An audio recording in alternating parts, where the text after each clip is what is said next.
Photo काढणं पाण्याच्या सोबत किती खतरनाक होऊ शकते याची काल प्रचिती अमरावती जवळच्या घातकेळा परिसरात असलेल्या एका तलावात आली.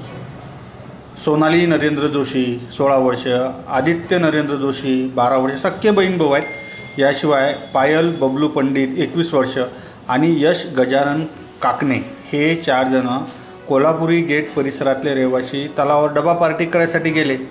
डबा पार्टी करत असताना त्यांनी त्या ठिकाणी काही फोटो काढायचा प्रयत्न केला आणि पाण्याचा अंदाज न आल्याच्यानं एक जण गेला, त्याला वाचव्याना दुसरा गेला, दुसऱ्याच्या मागं तिसरा गेला, असे एकूण 4 जण दुर्दैवी गतप्राण झाल्याची हृदयद्रावक घटना अमरावतीच्या घातकेळा परिसरातून येत आहे. DDRFच्या माध्यमातून त्याचे मृतदेह बाहेर काढले आणि एकाच वेळेस एवढे जण पाण्यात डुबून दुर्दैवी मृत्यू झाल्याच्या घटनेच्यानं आणि त्यात बहीणभाऊ सख्खे बहीणभाऊ, सांगा कोणत्या प्रकारची दुःख त्याच्या कुटुंबावर कोसळलं असेल.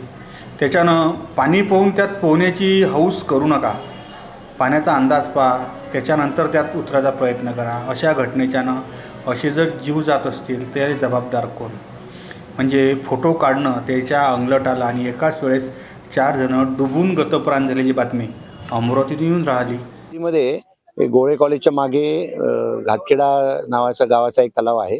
या तलावावर आज एकाच घरातले कुटुंबातले सगळे आत्तेमामे चुलत भावंड असे डबा पार्टी करायला आले होते. त्यांच्यापैकी एका वडिलांनी त्यांना या ठिकाणी सोडलेलं होतं आणि दुपारी 1:30 वाजता त्यांना या ठिकाणी सोडल्यानंतर त्यांच्यापैकी काही मुलं पाण्यात खेळत होती, काहींनी डबा खाल्ला, काही पाण्यात खेळत होती आणि त्याच्यानंतर सगळी मुलं जी आहेत ती पाण्यात खेळायला गेली. 1-2 मुलं काठावर बसलेली होती. ज्यांना पोहता येत होतं ते आणखीन थोडेसे आतमध्ये गेले आणि त्याच्यानंतर मग त्याच्यात त्यांचा ज्यांना पोहता येत नव्हतं म्हणा किंवा आणखीन काही कारणांनी ते सगळे बुडायला लागले.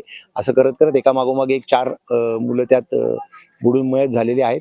1-2 लोकांना आरडाओरडा केल्यानंतर त्याच मुलांनी एकमेकांच्या सहाय्याने वाचवलं आणि काही ग्रामस्थांनी या ठिकाणी त्यांना मग बाहेर काढायला आणि वाचवायला मदत केली. या प्रकरणी एकूण 4 लहान मुलांचा मृत्यू बुडून झालेला आहे. किती वयोगटातील असतील?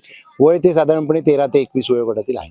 एक वयाने मोठे आहे, बाकी लहान आहे.